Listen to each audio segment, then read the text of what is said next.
Caríssimos, bem-vindos novamente. Então, essa aula eu vou lidar com a nossa última parte do curso, que vai lidar com a Ásia independente, né? A Ásia, depois de articuladas suas forças nacionais, isso vimos brevemente na aula 3, como na China você teve uma prevalência do Partido Comunista Chinês. Temos no Japão uma situação de capitulação diante dos americanos e uma entrada de um novo regime político no Japão, né? E na Índia temos já um caminhar já bastante sólido para a democracia, embora com o processo de partição frente ao Paquistão muçulmano e Paquistão Oriental, que depois vai se desgarrar do domínio paquistanês em 71 e vai virar Bangladesh. Então, as colônias no Sudeste Asiático também vão se ganhar independência do que eram as suas ex-metrópoles europeias, britânicos, franceses e holandeses no Sudeste Asiático. Então, isso que a gente vai ver. Já, grosso modo, então, a segunda metade, depois da Segunda Guerra Mundial, até mais ou menos aí o final do século XX, que a gente vai se concentrar na aula de hoje. E isso do desfecho ao longo das aulas aqui de História da Ásia, ok? Então, vamos para o primeiro slide, tá bom? Aula 4, em que eu trouxe aí como tema a Ásia Independente, um encontro de Mao Tse Tung, né, com já o secretário-geral do Partido Comunista da União Soviética, o Nikita Khrushchev, depois que ele ascendeu ao poder em 62, 63. E temos aqui a figura do grande líder do Partido Comunista do Vietnã, o Ho Chi Minh, né, os três aqui reunidos, que talvez seja bastante emblemática essa figura de como boa parte da Ásia vai para contornos nacionalistas e muitos deles sofrem um impacto grande com a ascensão dos comunistas na China e com a aliança, embora bastante problemática, de chineses com soviéticos ao longo do tempo. Veremos também que a Índia ela vai se enveredar num caminho extremamente nacionalista, mas muito independente na época de Nehru em diante, né? Temos aqui um mapa em que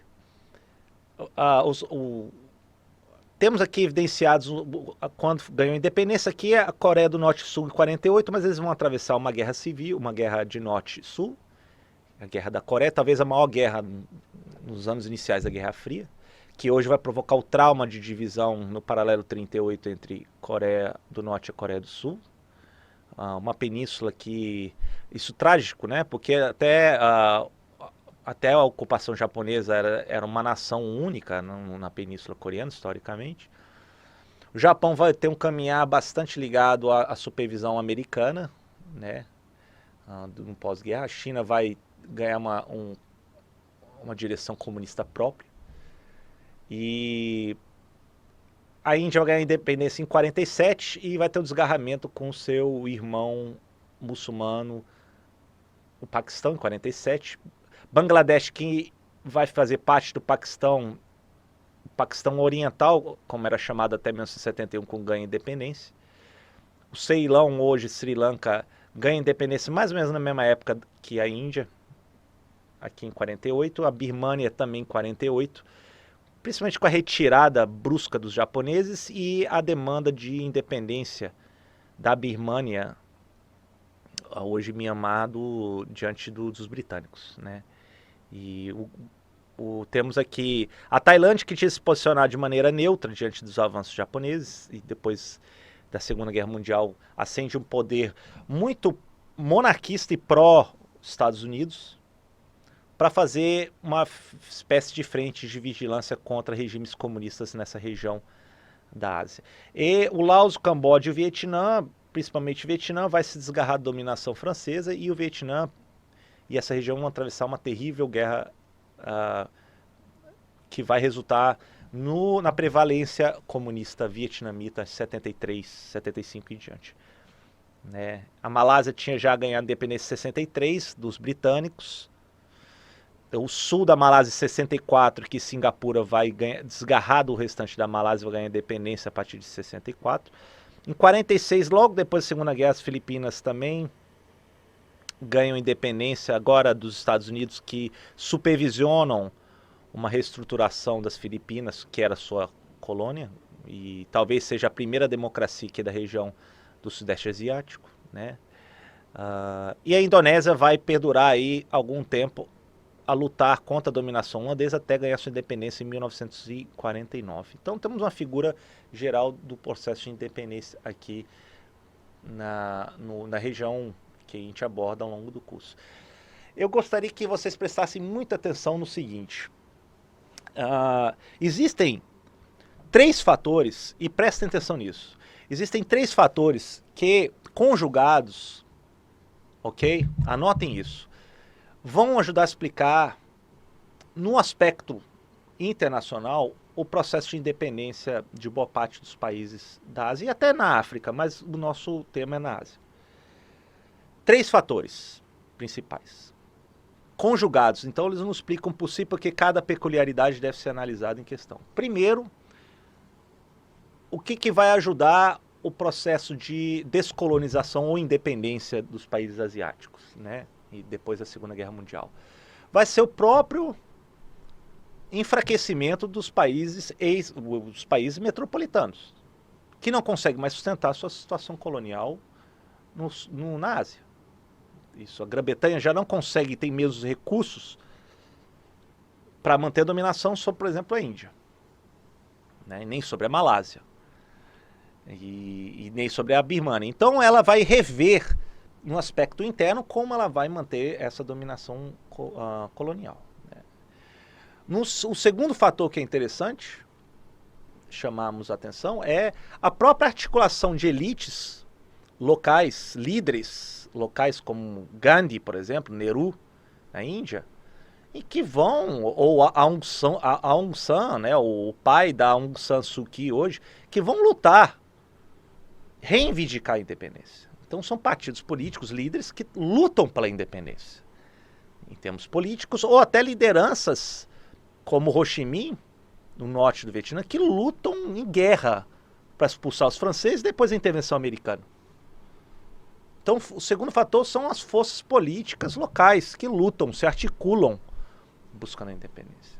E o terceiro e último fator, a vocês anotarem, é a mudança do contexto internacional. As velhas potências coloniais, elas saem de cena. E o novo contexto internacional que vai emergir, e é evidenciado isso também na Guerra da Coreia, de 1950 a 53, é soviéticos e americanos no mundo, a disputarem espaços de influência, que não estão interessados que regiões coloniais europeias mantenham a situação como era antes da Segunda Guerra. Então esses 3 fatores é interessante vocês anotarem e reverem, porque ajuda muito a nos explicar o processo de independência, claro, respeitando as peculiaridades de cada região e país. Tá ok? Bom, vamos ao Japão. O Japão sofre um processo de capitulação e assinatura de rendição a bordo do USS Missouri em setembro de 45. Né? É proposto um novo governo, uma nova constituição, desenhado por lideranças que estavam no Japão, grande parte deles liderados pela figura do general Douglas MacArthur, né? O MacArthur, ele vivia muito tempo nas Filipinas, ele achava que conhecia a alma oriental.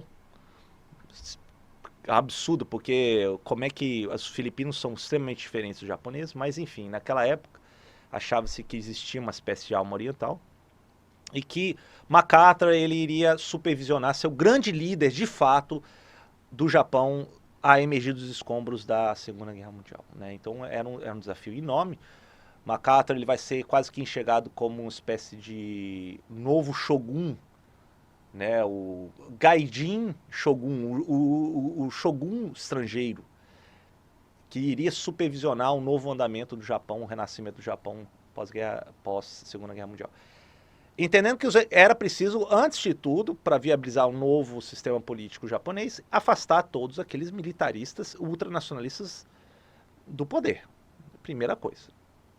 Foram afastados, foram destituídos seus cargos, foi instituído inclusive um tribunal militar no leste asiático a julgar os crimes de guerra, mas não foram tão longe quanto o tribunal de Nuremberg na Alemanha a julgar os crimes dos alemães nazistas na Europa, né? Algumas figuras maiores foram julgadas, mas foram poucas. Entre eles o general Hideki Tojo, que antes tentou suicídio ritual, mas não conseguiu, e aí foi condenado e executado pelo tribunal militar. Entre outras lideranças também na Malásia, na Birmânia, lideranças do exército imperial japonês. Mas boa parte, grande maioria, não foi julgado, né? Por exemplo, a figura imperial do Hirohito, o imperador Showa, não foi julgado, foi preservada a figura do Hirohito, né? Ou seja, a principal figura de inspiração nacional japonesa foi preservada, mesmo porque não era interesse do MacArthur provocar uma desordem maior na unidade japonesa. E se você julgasse, condenasse, e até alguns recomendaram executar o imperador, você poderia gerar um caos ainda maior na nação japonesa depois da Segunda Guerra Mundial. Então foi preservada a instituição imperial japonesa, a figura do imperador Showa, que é forçado a abdicar o seu status divino na nova Constituição japonesa, e que o poder ultimamente residia na vontade popular. E a figura imperial, então, passa a ser simbólica apenas no Japão depois da Segunda Guerra Mundial, né? É instituído um sufrágio universal no Japão, algo que antes era extremamente limitado a poucos votantes, numa oligarquia, antes da Segunda Guerra Mundial. Depois foi estendido a todos com 20 anos de idade ou mais, inclusive as mulheres japonesas, que até então não participavam do direito de voto. Então, pela essa nova Constituição desenhada pelo MacArthur, foi instituída uma democracia universal, tirando os ultranacionalistas, militaristas. A figura imperial foi dessacralizada e ficou apenas no sentido simbólico. Tanto é que o imperador Hirohito manteve-se no poder, figura simbólica, até 1989. E hoje o seu filho está no poder, o imperador Akihito, o imperador Hensei. Mas é uma situação apenas simbólica que representa a unidade japonesa histórica, mas não tem nenhuma mais efetividade política nesse sentido, né? Então, depois das reformas constitucionais do Japão depois de 45, é revista as suas fronteiras, naturalmente dominação política no leste asiático. Voltam às suas fronteiras como era antes de 1894.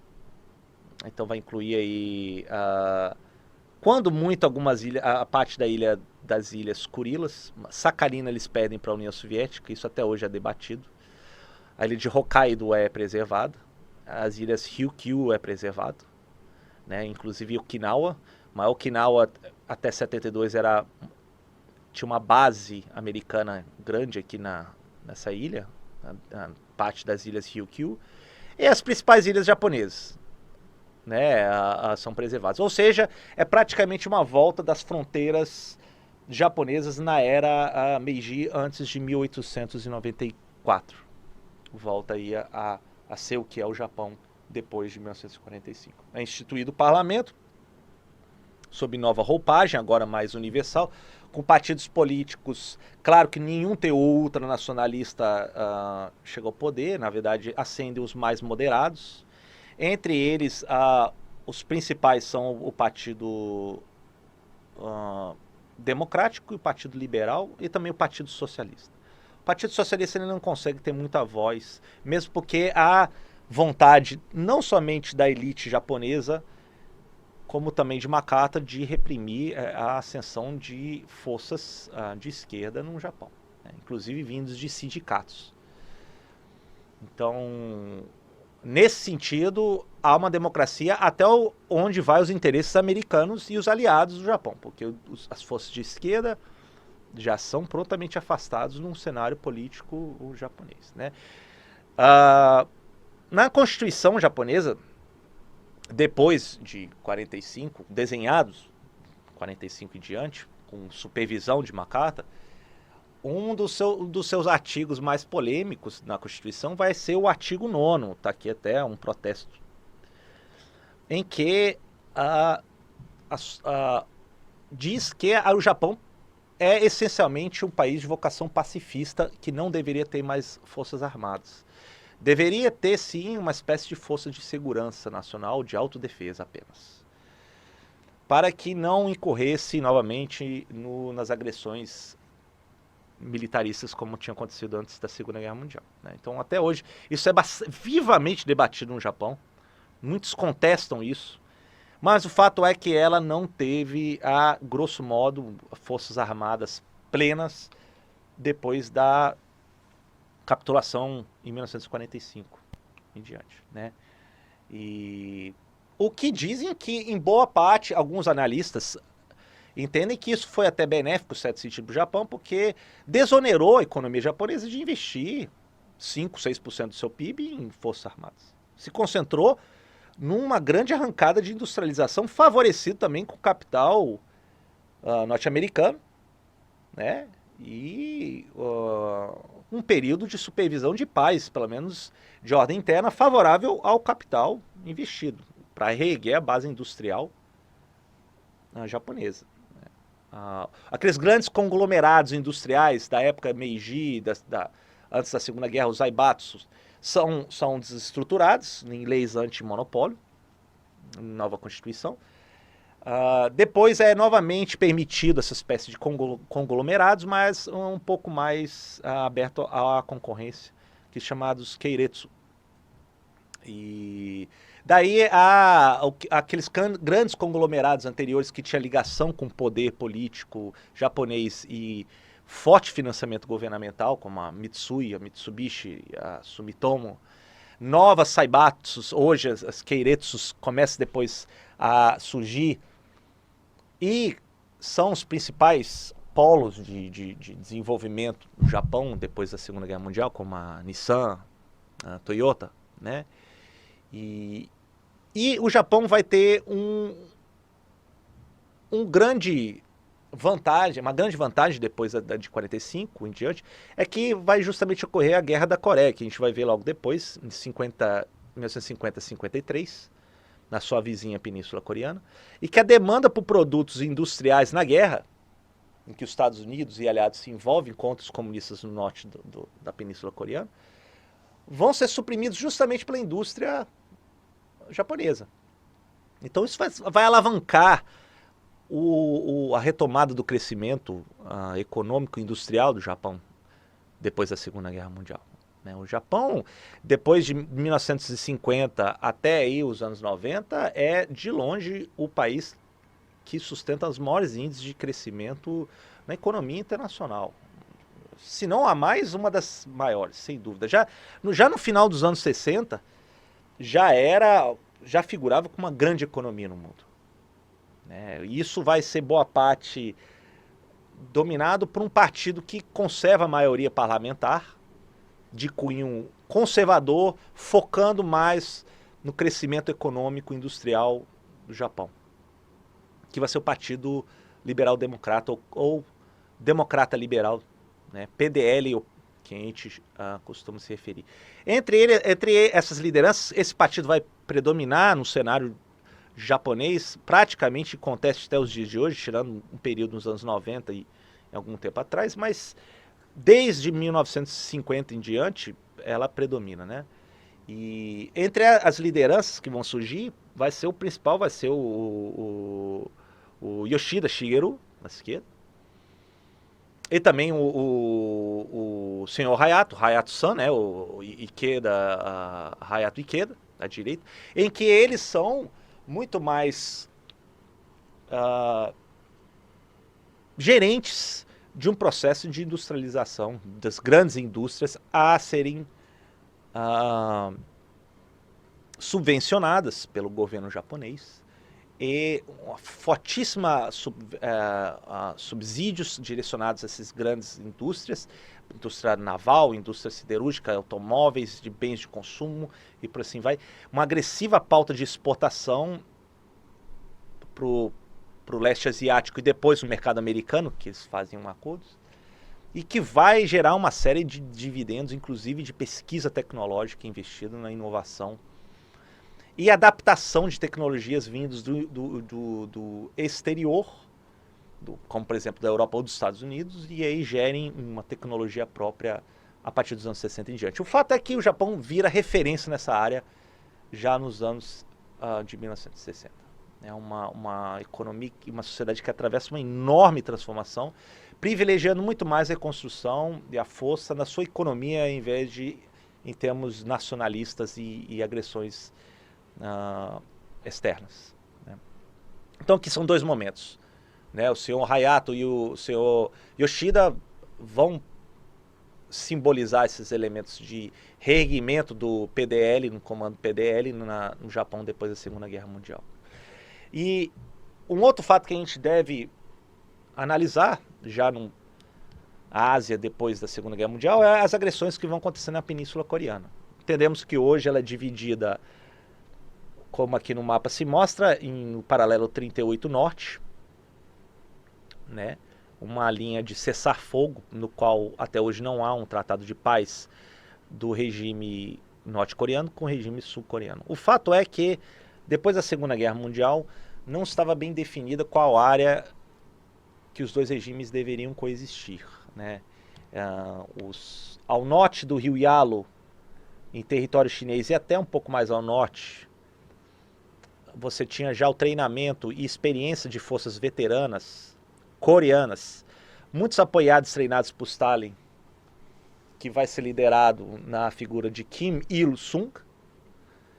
E depois que Stalin ocupa a Manchúria antes de entregar o Partido Comunista Chinês, ele decide instalar esse regime norte-coreano, na época coreano, popular coreano, que se chamava Exército de Libertação Popular Coreano. E aí, já em 1950, eles já têm uma presença do outro lado do rio Yalu, predominando boa parte ao norte do que grosso modo é o paralelo 38 norte. Aqui ao sul predominava mais forças não propriamente ligadas a Kim Il-sung. Né? Alguns deles são muitos industriais, muitos empresários e um pouco do exército, mais ligado ao que o Japão tinha na presença aqui nas ilhas japonesas próximas, aqui, em 1950. Mas o fato é que houve indefinição na época, em 1950, do próprio secretário de Estado americano, com relação se a Península Coreana estava na órbita de influência e de atuação dos Estados Unidos no leste asiático. E isso não foi bem claramente expresso pelo Dean Nixon na época, o que gerou uma incógnita, no qual Stalin se aproveitou e deu sinais claros para o Kim Il-sung vindos do norte, do que hoje é do norte da Península Coreana, da Coreia do Norte, para tentar rapidamente tomar toda a península e reunificar novamente a Coreia, já em dominação do Partido Comunista local. Então, Kim Il-sung, já em meados de 1950, ele procede e quase que confina as forças sul-coreanas, que tinham certo apoio dos americanos vindos do Japão, mas muito pouco, e muito pouca experiência de combate, quase que foram reunidos nessa região portuária de Pusan, um dos principais portos hoje da Coreia do Sul. Né? Isso provocou uma indignação, principalmente do general MacArthur, que estava no Japão, diante da inatividade dos Estados Unidos diante disso. Então MacArthur, ele vai pleitear o governo americano na época do Truman. Truman promete apoio, ele quer o aval do Conselho de Segurança das Nações Unidas, consegue esse aval, entendendo que a China comunista não participava ainda do Conselho de Segurança e a União Soviética boicotava as reuniões do Conselho de Segurança, se ausentava. Então foi aprovada uma força das Nações Unidas, ou seja, grande parte aí predominando as forças americanas a intervirem nesse avanço comunista do norte. Então MacArthur ele bolou uma estratégia de vir via marítima a pegar a retaguarda das forças comunistas pelo porto de Incheon, próximos de Seul hoje, e cortar as forças no meio, nessa região. E aí teve uma série de derrotas comunistas nesse sentido, das forças de Kim Il-sung. MacArthur vai muito além do que foi designado a ele. Ele vai expulsar praticamente todas as forças de Kim Il-sung, né, quase ao norte do rio Yalu, que faz aí a divisão com o território chinês aí da época. Até hoje faz a fronteira aí da Coreia do Norte com a China hoje. E nesse sentido, MacArthur, quando ele vai longe demais, quase que expulsando eles para o outro lado do rio Yalu, ele compra a ira de Mao Tse-tung da China, que não aceita isso. E Mao estava ansioso em demonstrar como que quer estrear de maneira autônoma e no cenário internacional logo depois que estendeu o regime em 49. Então, já no final dos anos 50, você tem uma... Então, se temos uma ofensiva dos capacetes azuis de MacArthur quase expulsando os comunistas ao norte, temos uma imensa contra-ofensiva, se eu posso dizer assim, das forças apoiadas por Mao Tse-tung, de Kim Il-sung, expulsando ao sul do paralelo 38 as forças sul-coreanas apoiadas por MacArthur, e quase expulsando inclusive eles aqui de Seul para baixo. Isso já no início de 1951. Né?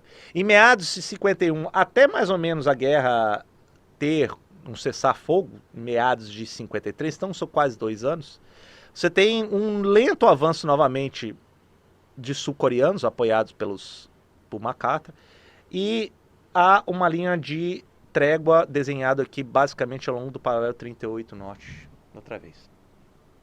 Então, voltou a uma situação mais ou menos como estava antes do início dessas grandes agressões aí em 1950. O fato é que estabeleceu-se um regime mais pró-americano, em boa parte ligado também ao que na presença das ilhas japonesas no sul, com lideranças conservadoras, aqui à direita retratado como Syngman Rhee, depois o general Park Chung-hee vai suceder ele em 62 até a década de 70. Ou seja, o regime sul-coreano não vai viver nenhum ambiente democrático multipartidário de maneira alguma até mais ou menos a década de 80, mas vai experimentar um espetacular crescimento econômico também, né? E ao norte você vai ter a predominância de um regime stalinista, né? Muito fechado, hoje um dos regimes mais fechados. Na época aqui era o Kim Il-sung, que eu escrevi errado, Kim Il-sung, e depois o filho dele vai suceder ele com a morte de Kim Il-sung em 1994. Né? E hoje o Kim Il-sung morreu e hoje o filho de Kim Jong-il vai estar no poder, que é o Kim Jong-un. Né? Mas o fato é que vai provocar uma cisão, uma fratura no meio da península, e que até hoje os dois estados não dialogam muito bem entre si. E o mais trágico é que se alienaram um com relação à outra, né, nesse sentido. Né, um terrível herança da Guerra Fria, portanto. Bom, na China, temos a ascensão de Mao. Né, vimos isso em outubro de 1949. A primeira viagem para o exterior que Mao vai ser justamente para visitar o Stalin, né, já em 1950, é recebida até com certa frieza por Stalin, por desconfiar do projeto independente de poder de Mao, mas promete uma certa assistência militar e tecnológica, então, os soviéticos com relação aos chineses, nos anos iniciais, logo após 49, né? Então Mao ele começa a entrar timidamente nessa órbita de cooperação com os soviéticos, que não vai perdurar muito tempo, né? Mesmo porque já no andamento dos anos 50, ele se inspira muito, e também com certa ajuda da União Soviética, de tentar reerguer e industrializar a economia chinesa. São planos quinquenais que ele começa a implementar. Tem certo sucesso em redistribuição de terra, uma maior aumento, ligeiro aumento de produção agrícola, né? Porque é difícil entender como seria pior depois da devastação do que os japoneses empreenderam durante a Segunda Guerra Mundial. Mas aí você tem grandes campanhas de tentar reerguer a economia e a sociedade mais engajada no plano comunista na China, né? Os cartazes aqui mostram a extrema glória triunfalista do projeto de Mao, do Partido Comunista, diante de um futuro brilhante. Mao mesmo, em 57, quando ele visita pela segunda vez a União Soviética, ele fica surpreso com o avanço do lançamento da primeira satélite artificial da história da humanidade, do Sputnik, pelos soviéticos. E ele, inclusive, fala que agora os ventos orientais irão prevalecer sobre os ventos ocidentais. Então era o extremo otimismo no projeto socialista de prevalecer sobre os países antagonistas no cenário internacional, né? O Mao, ele bola um plano ousado de tentar acelerar o crescimento chinês. Isso vai então bolar o grande salto adiante, que ele chama. Vai prevalecer durante 2 anos, em que ele quer multiplicar por N a produção de ferro, de aço, de qualquer maneira na China. Então ele organiza espécie de células de produção, cada um tinha que entregar determinada cota, e que aqueles que tivessem mais cotas seriam beneficiados, aqueles que não atendessem seriam punidos, né? Claro que isso vai envolver um elemento de arbitrariedade enorme, manipulação de dados, para não desagradar o grande líder do partido. O fato é que o resultado é desastroso. Em termos agrícolas, houve enorme falta de suprimentos agrícolas, e resultando em número de mortos por fome extraordinário, estimados na casa de 20 milhões de mortos. Então isso foi um desastre para qualquer projeto de reerguer a China em novos moldes na China, né? E depois, em 1960, isso fica evidente. Alguns dirigentes dentro do Partido Comunista Chinês começam a perceber a falha grande que Mao tenta propor nesse grande salto adiante. E Mao, ele até meio que se retira para o segundo plano de administração, embora conserve o cargo muito único, né, do Partido Comunista Chinês, que é o presidente do Comitê Central do Partido Comunista Chinês, né? O fato é que, ao longo dos anos 60, Mao, ele vai começar a ter um outro projeto para tentar expurgar do Partido Comunista Chinês todos aqueles que não iam com a sua ideia de maior fortalecimento de comando na pessoa dele. Ele tenta, inclusive, expulsar os elementos que ele começava a ver como subversivos de influência soviética. E todos aqueles que não apoiavam o seu projeto de poder no meio interno e no meio internacional. É o grande período de isolamento, inclusive, que a China começa a adentrar já na segunda metade dos anos 60.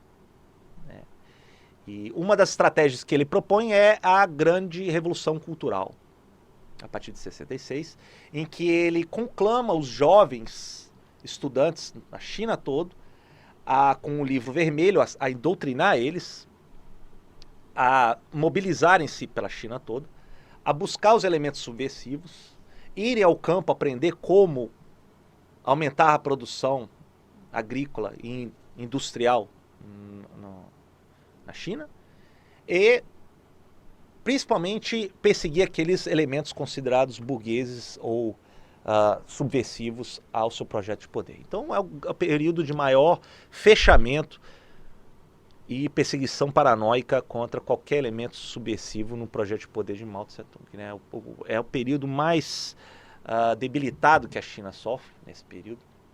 Pouquíssimos aliados existem no meio internacional até o início dos anos 70. E Mao ele vai tentando nesse projeto, e enfatizo isso, é um projeto de poder para ele retomar o controle efetivo do Partido Comunista Chinês, que estava sendo por ele visto como ameaçado por aqueles elementos subversivos questionadores dentro do próprio Partido Comunista Chinês, né? Uma dessas mudanças de atitude de Mao vai ser quando ele começa a denunciar as forças soviéticas no mundo.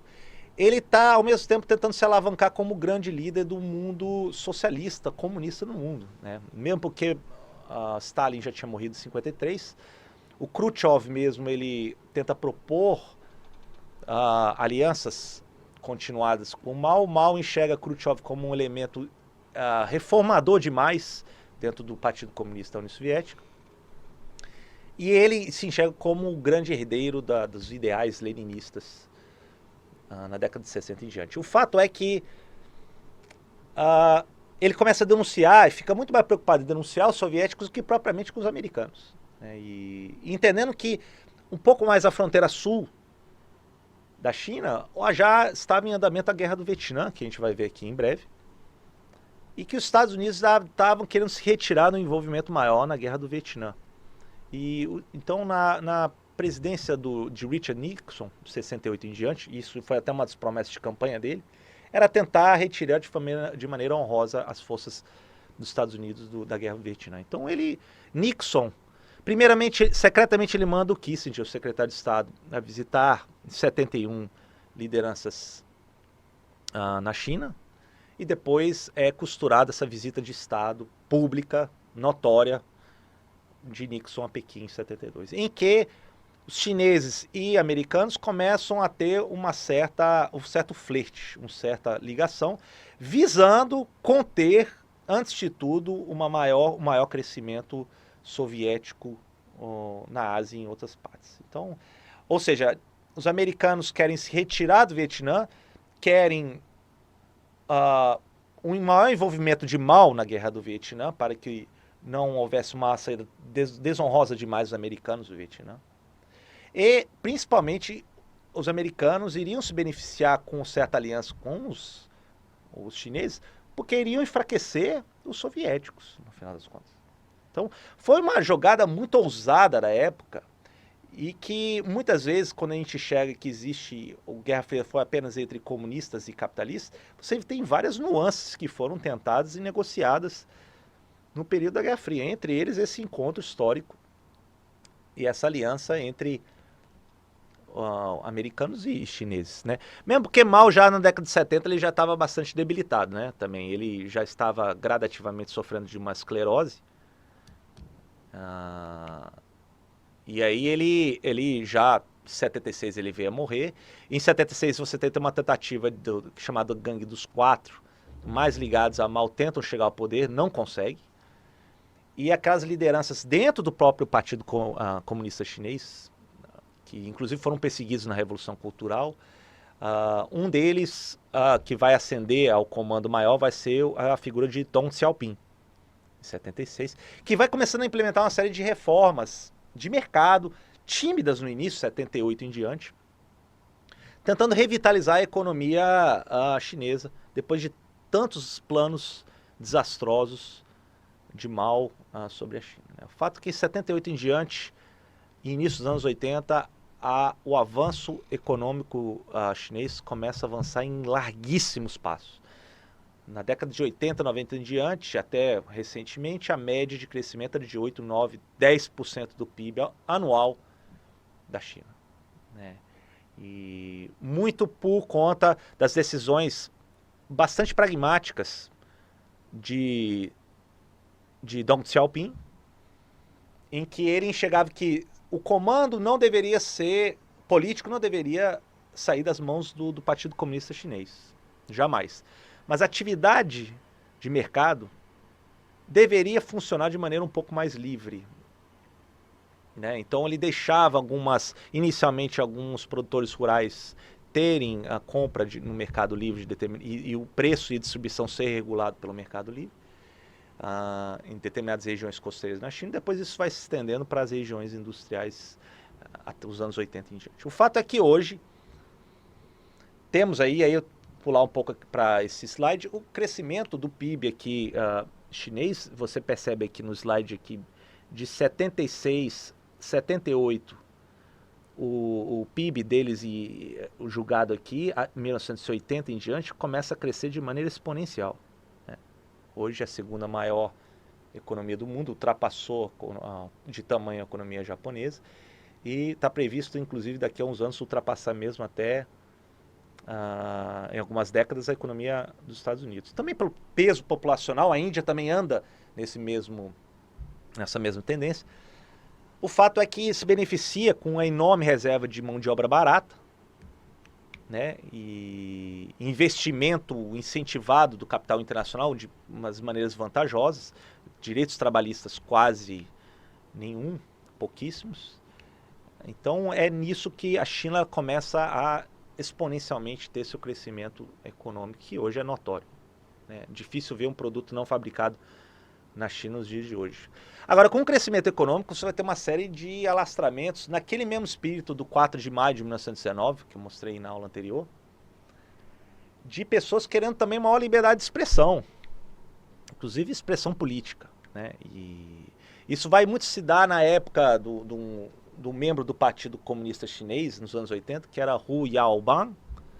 E Hu Yaobang, ele vai ser visto no comitê maior central do Partido Comunista Chinês como sendo tendencioso demais para os elementos questionadores de uma China dentro ainda da dominação comunista, que até hoje ainda é dominado de maneira unipartidária, antidemocrática, portanto, do Partido Comunista Chinês.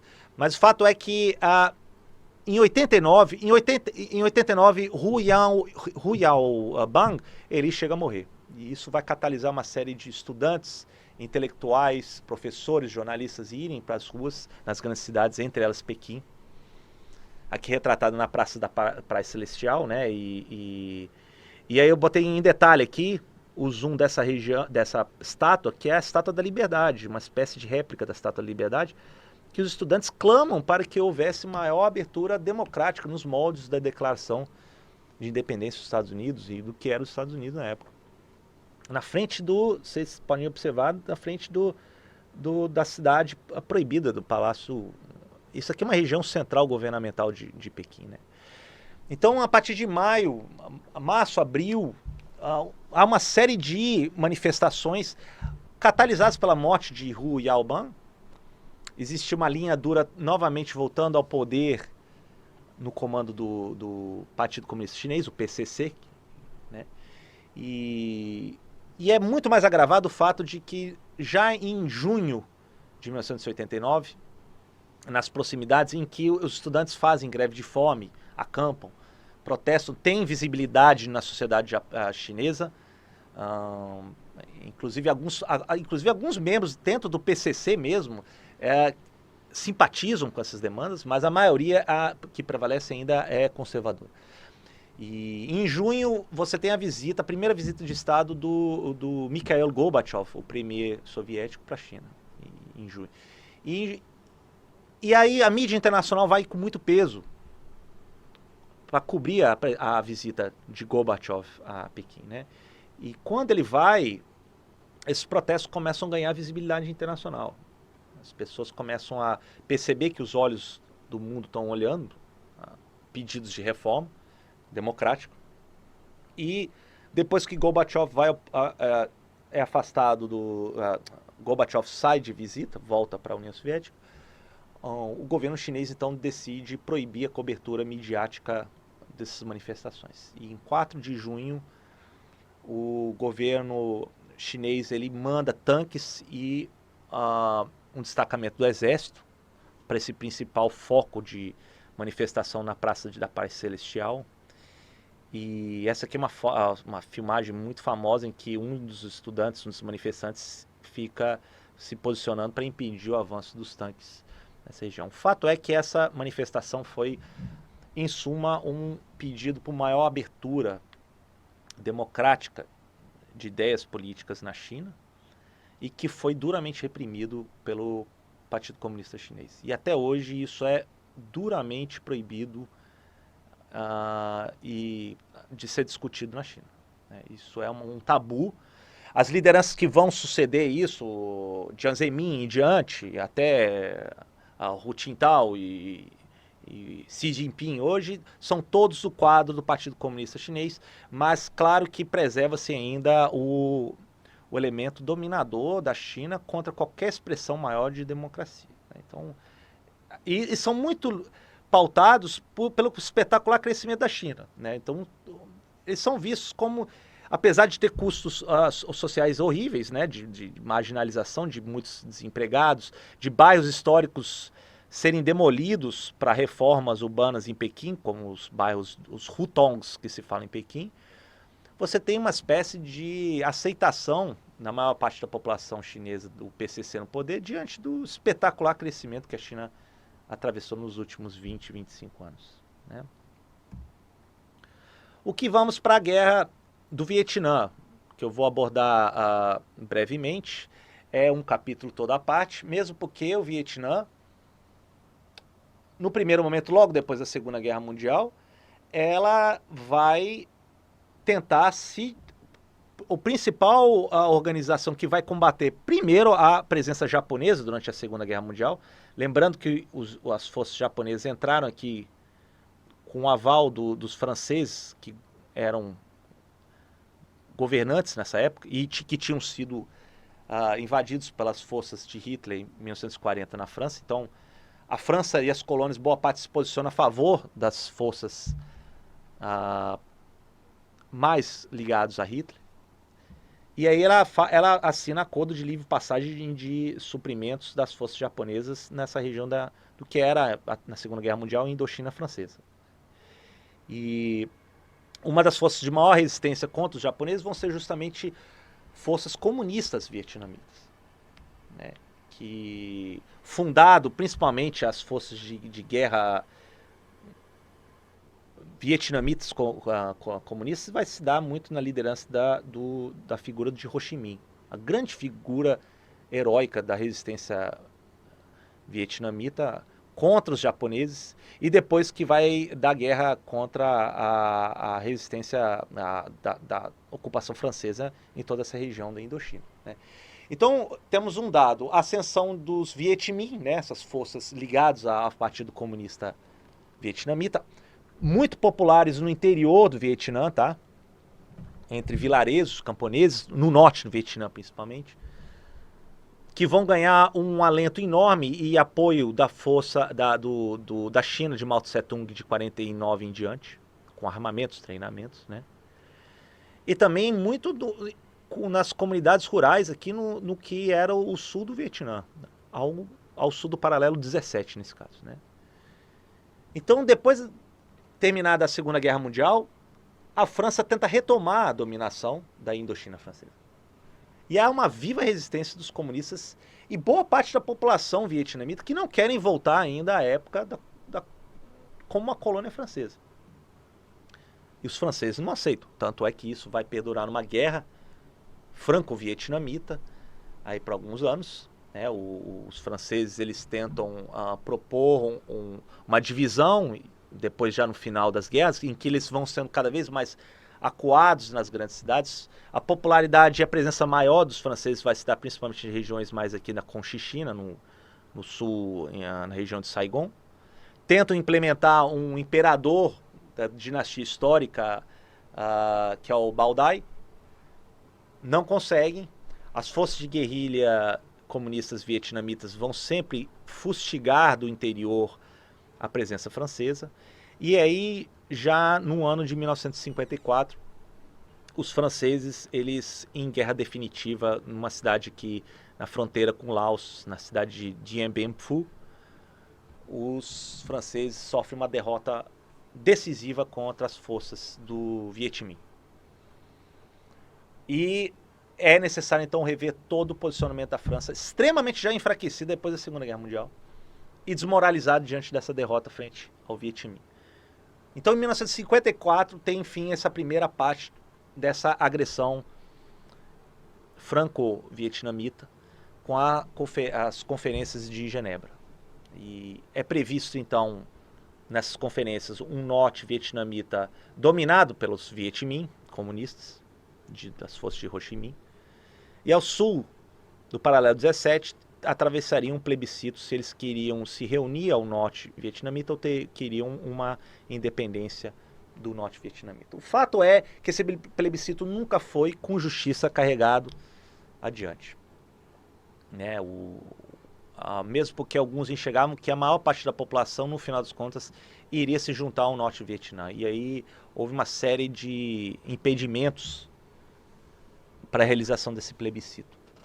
E um dos países no mundo que estavam presentes na Conferência de Genebra que não assinam esses acordos de realização de plebiscito e reconhecimento do norte Vietnã nas forças do Viet Minh vai ser os Estados Unidos da América, que em 54 estão extremamente preocupados com o que perderam, na ótica deles, da China para as forças comunistas.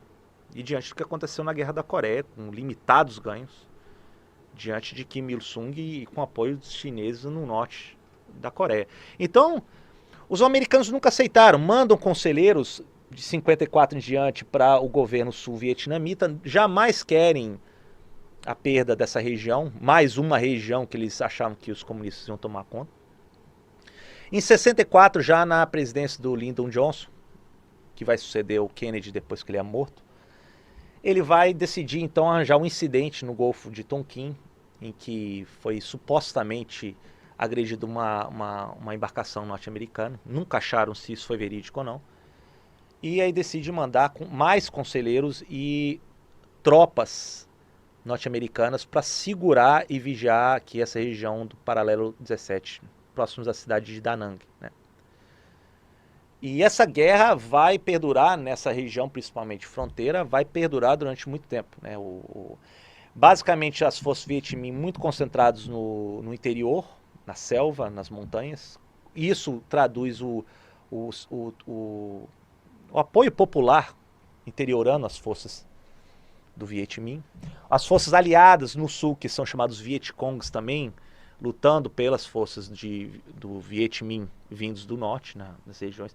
Inclusive muitos na presença em território do Laos e do Camboja, que chamava a trilha Ho Chi Minh, que se chamava, tentando fustigar as presenças anticomunistas aqui no sul do Vietnã. E isso vai provocar um esgotamento das forças sul-vietnamitas aliadas aos Estados Unidos da América. Os Estados Unidos manda homens aos milhares, com fortíssima atuação de helicópteros, mas não consegue enfraquecer a presença de guerrilhas muito bem organizadas, com forte apoio popular interiorano das forças do Viet Minh. Então, já em 68, Nixon, quando ele vai estar em campanha eleitoral, ele fala assim, olha, não dá mais, precisamos rever nossa presença, maior envolvimento nessa guerra. Vamos chamar nossos meninos de volta, porque há contestações cada vez maiores na sociedade civil americana, diante do número de baixas. E o Nixon vai tentar, então, arranjar aliados na região e deixa eles empreenderem a guerra, e os Estados Unidos apenas vai se retirar, dando apenas apoio material indireto aos forças de guerra dos sul-vietnamitas, né, contra os comunistas do norte. O fato é que já em 73, as forças Viet Minh já predominam em boa parte do sul do Vietnã. E a presença de resistência maior vai se dar na cidade de Saigon, né? Em 73 já é prevista, inclusive, a retirada quase que total dos americanos. Os aliados dos americanos são cada vez mais confinados, muitos fogem para o exterior. E em 75, até o próprio pessoal diplomático norte-americano com os aliados fogem e se retiram de Saigon. Saigon é renomeado como a cidade de Ho Chi Minh, em homenagem ao grande líder da resistência das forças comunistas vietnamitas, do Viet Minh, que tinha morrido em 1969. Então, foi uma das guerras mais trágicas nesse jogo da Guerra Fria e que provocou o nascimento, nesses termos trágicos, extremamente devastados, que os americanos jogaram sobre selvas agentes químicos nas selvas vietnamitas durante tanto tempo. Então, assim que nasce um Vietnã que até hoje é dominado pelo Partido Comunista Vietnamita, né? Depois de 45 até mais ou menos 1975, uma longuíssima guerra civil nessa região. Outro caso trágico, na fronteira um pouco mais aqui a oeste do Camboja, vai ser também o desmoronamento da monarquia cambodiana, que era muito aliada aos franceses e que, de certa maneira, também tinha se posicionado em parte favorável, de maneira ambígua, mas favorável aos americanos durante a Guerra do Vietnã. Norondon, né, Sihanouk, que vai ser o último monarca cambodiano, vai ser deposto já no final dos anos 60 por militares muito apoiados inicialmente pelos vietnamitas, mas depois gradativamente já ao longo dos anos 70 com apoio muito mais do governo chinês de Mao, que estava começando a se desentender com as forças do Partido Comunista Vietnamita. Então, se eles perderam, de certa maneira, o apoio do Partido Comunista Vietnamita quando ganha independência em 75, eles acham um outro aliado, que é os militares guerrilheiros no interior do Camboja. E aí surge, quando chegam ao poder, efetivamente em 1975, um regime dos mais brutais do século XX, que vai ser o Khmer Rouge, o Khmer Vermelho, né? Expulsando a monarquia cambodiana, e sobe a liderança de Pol Pot, na liderança desse regime, que vai perdurar até 79.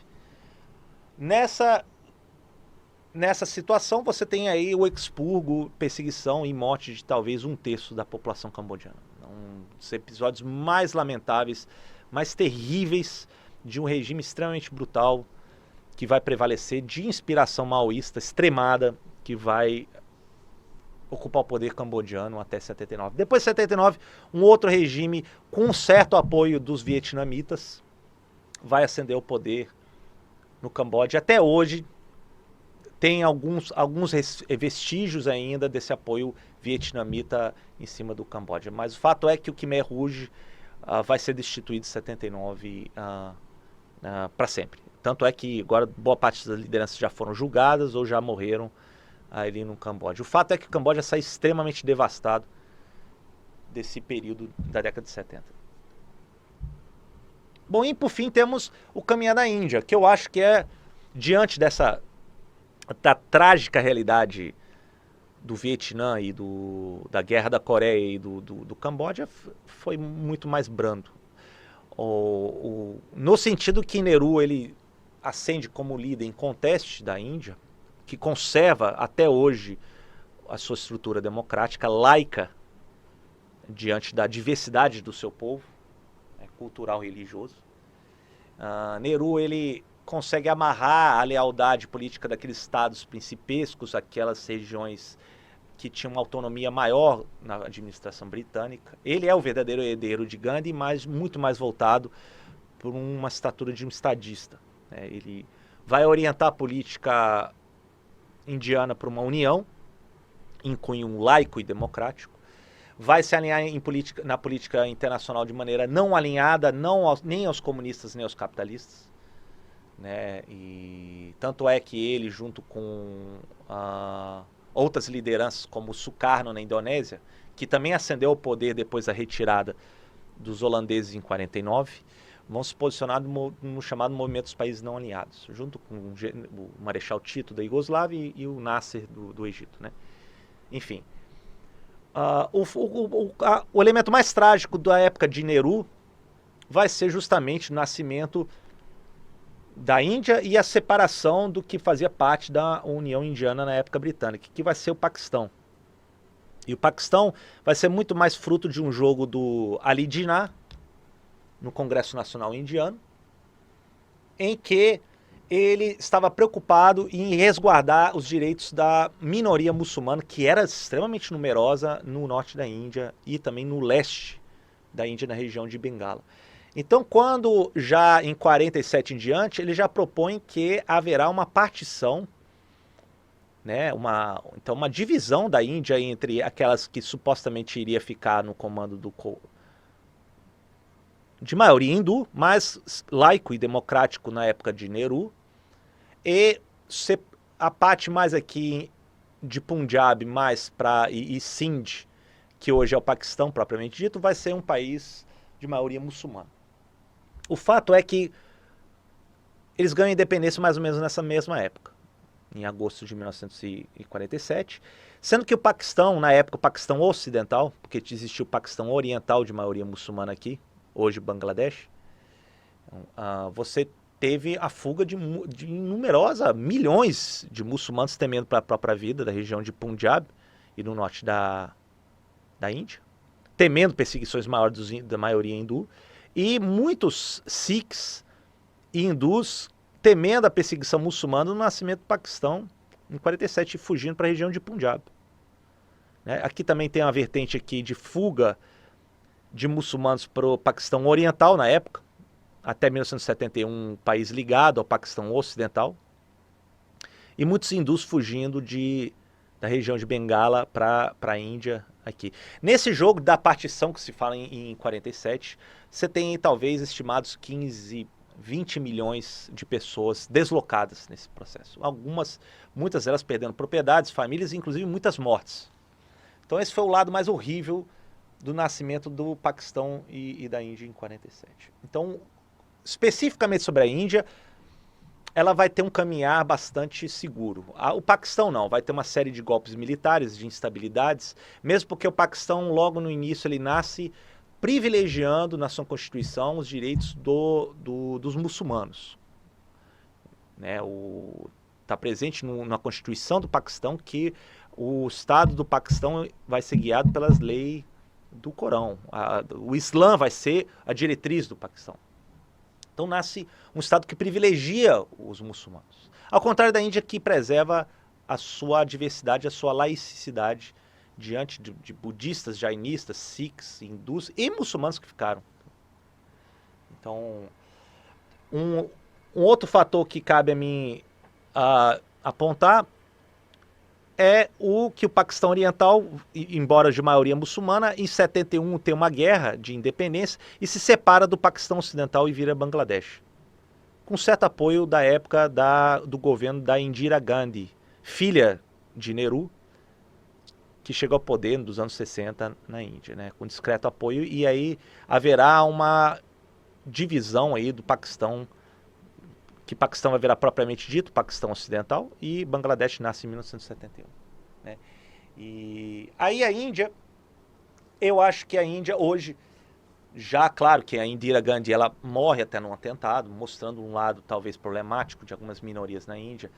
O Rajiv Gandhi, que vai ser filho da Indira, vai abrir um pouco mais de cunho liberal o mercado indiano, as reformas indianas ao longo dos anos 90, etc. Hoje, a liderança da Índia é muito mais um hinduísta, Narendra Modi, que foi governador de Gujarat, que teve alguns problemas de perseguição de minorias muçulmanas quando era governador de Gujarat, e hoje é primeiro-ministro. Então, mas o fato é que na Índia ela tem alguns eixos que vale a pena vocês prestarem atenção, que pode atentar contra a sua democracia laica e diversificada.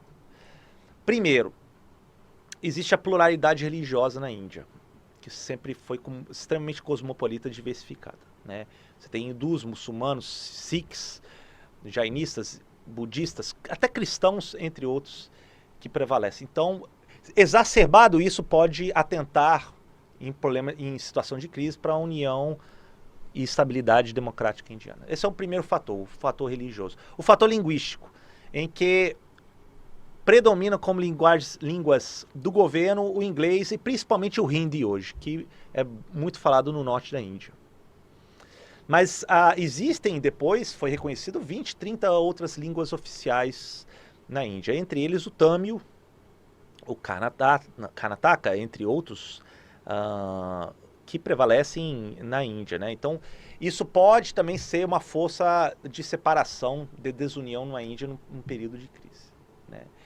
Temos um fator de castas, que se houver uma exacerbação de forças hinduístas radicais, pode atentar por uma plena funcionamento de uma democracia, que foi muito bem costurado no desenho da Constituição indiana em 48 em diante, principalmente para o Ambedkar, que foi um membro dos intocáveis dos Shudras, né, da classe mais dos intocáveis, que garantiu a plena participação democrática dos Shudras, dos Dalits, numa democracia plena na Índia. Né? Então, não também esse sistema de castas defendido pelos hinduístas mais radicais também pode vir a atentar contra a democracia, então tem que tomar muito cuidado. E, em quarto, vai ser as condições socioeconômicas da Índia, em que você tem talvez aí 25, 30% da população indiana, que já é muita gente, vivendo abaixo da linha da pobreza.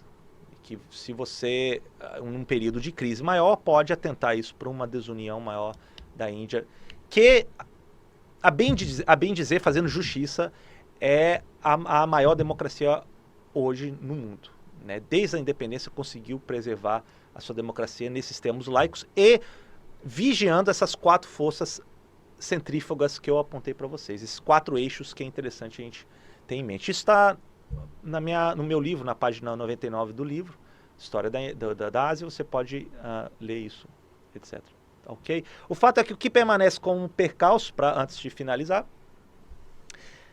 é a região da Caxemira, porque ali, essa região norte da Índia, Jammu e Caxemira, é uma região que ficou em aberto na Constituição indiana de 48, no artigo 370, em que diz que aqui é uma região de maioria muçulmana, ok? Mas os dirigentes dessa época que costuraram aliança com a Índia e não com o Paquistão eram hindus. Então, essa situação ficou em aberto, foi para a ONU e a ONU previu uma realização de plebiscito sobre para qual região a Caxemira e Jammu iriam pertencer.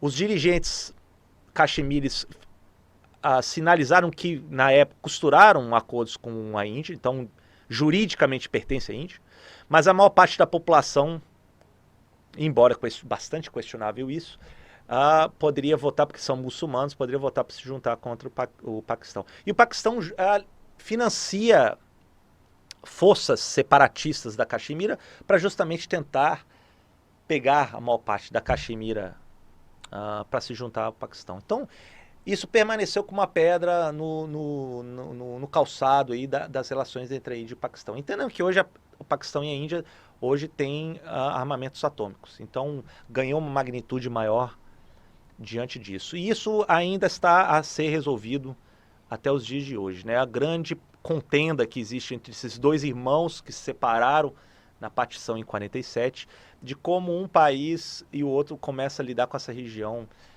que ainda tem um problema a ser atravessado de definição política. Né? Bom, então voltando aqui para dar considerações finais, então o que a gente viu basicamente aí é o caminhar independente da China, que conseguiu atravessar um período de transição, embora unipartidário no Partido Comunista, assim como o Vietnã, um crescimento expressivo. Né? O Japão ele vai ter um processo de reformulação interna política. Você tem a Coreia dividida, fraturada em 2 depois da Guerra da Coreia, de 50 e 53. O Vietnã, depois de uma longuíssima guerra, vai ter, ou até hoje, dominado pelo sistema unipartidário, o Partido Comunista Vietnamita. O Camboja, na sua tragicidade peculiar ali, com o Khmer Vermelho. E as relações da Índia e do Paquistão sendo resolvidas aí na região com a partição, atentando a questões das minorias religiosas da Índia e os muçulmanos a prevalecerem aí no Estado paquistanês nascente em 47. Isso tudo vai demonstrar o problema que é hoje ainda o caminhar político de boa parte da Ásia. Né? E espero que tenha, de maneira geral, delineado algo, de maneira introdutória, isso eu falei logo no início da aula 1, para vocês. Né? Foi grande o desafio de eu escrever o livro, escrevi exclusivamente para vocês, e juntamente com essas exposições, para tentar mostrar como é diversificado e amplo o caminhar, desde dos primeiros encontros com ocidentais, com Vasco da Gama, por exemplo, na costa de Malabar, em 1498, em Calicut, até o jogo imperial, dominação colonial que foi feita com sérias contestações e custos trágicos ao longo do século XIX e XX, até a independência e a inserção deles no mercado internacional hoje, com notáveis crescimentos da China ou do Vietnã, ou da Coreia do Sul, etc. Mas ainda alguns deles preservando ainda a estrutura política partidária ainda da Guerra Fria, né? E ainda temos aí, então, a ver como que vai se situar essa região pivotal hoje no cenário internacional. Tá certo? Então, obrigado por todos e boa sorte aí nos estudos.